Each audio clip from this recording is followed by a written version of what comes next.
everyone. Happy Monday. New Hampshire has seen its share of scoundrels, but one of the biggest that we've had, his name was Benjamin Thompson. Now, Benjamin Thompson had been born in Massachusetts. So if at the end of this story, you tell me that we should let Massachusetts claim him, I'm okay with that. We first encounter Thompson in New Hampshire in 1772. The Reverend Timothy Walker had invited him to come to Concord and set up a school. Now, the Reverend Walker had come to know him during one of many failed apprenticeships that Thompson had embarked upon. He was just 19 years old and had an insatiable curiosity that leaned toward the scientific, and Reverend Walker thought that he'd be a great choice to teach the children of Concord. As was customary, he lived in Walker's home. Within a few months, he had courted and wed Walker's daughter, Sarah, the richest landowner in Concord. Now, she was 14 years older than he, and her husband had passed away, leaving her with 2/3 of Concord's land. So by marrying her, he became the manager of that land. Because of her connections with influential families in the colony, Benjamin was appointed a major in the New Hampshire militia. The war began, and because of his connections, local patriots became suspicious that he supported the British cause. One night, after being warned that his capture was imminent, he stole his brother-in-law's best horse and ran out of town, abandoning his wife and infant daughter. He came back just one last time to say goodbye to them, and this painting that hangs in the New Hampshire Historical Society is a recollection of that goodbye. Living in Boston, he invented his own invisible ink and began sending secrets to the British. In this letter, written May 1775, he warned of the rebels gathering an army and planning to make a diversion toward Boston while they actually attacked the fort in Portsmouth. Throughout the remainder of the war, Thompson left no question as to where his loyalty lay. By the end of the war, he had been given the charge of the King's American Dragoons, a loyalist regiment out of Long Island, New York. He strived to create a democratic army. He wrote in a letter, "We all live together in a regimental mess." But about 20 years later, a French journal wrote that his kindness was not sufficient to prevent desertion, and Thompson was forced to use more drastic means. He announced that deserters apprehended would at once be shot and their bodies carried along with the regiment in small carts. On these carts, he had conspicuously placed placards to carry the bodies of deserters. In Long Island, Thompson did all sorts of things that caused local residents to detest him. The biggest, or one of the biggest, in Huntington, New York, he ordered the Presbyterian Church to be torn down and the timbers used to construct a fort. But he didn't use the land the church had stood on. Instead, he went to the highest ground around, logically. It happened to be a graveyard, decades old. The ground was leveled and the gravestones used as footpaths throughout the fort. After the war, Thompson moved to England, where he was made a knight, and then Bavaria, where a crisis was happening. There was a food shortage, and people were dying. Thompson devised a plan using workhouses and soup kitchens, even coming up with his very own soup recipe, which would keep the Bavarians from starving. One of its ingredients was the potato, which Bavaria had never cultivated before. Due to all these developments by Thompson, along with inventing new lamps, a stove, and conducting and documenting numerous experiments that furthered heat technology, he was made a count by the Holy Roman Empire.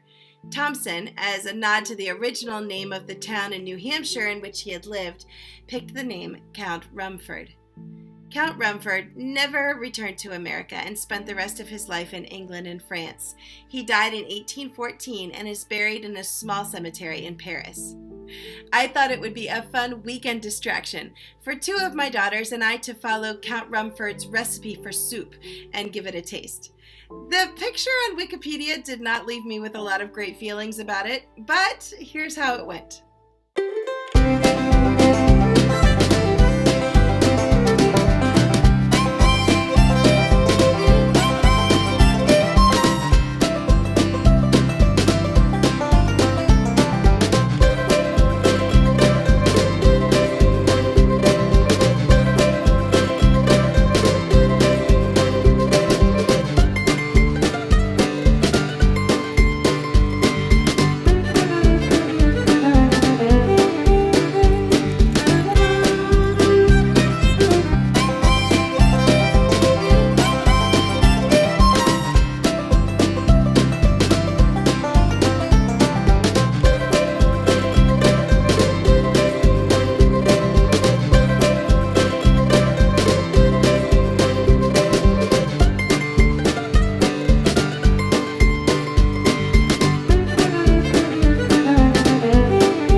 worst thing I've ever had.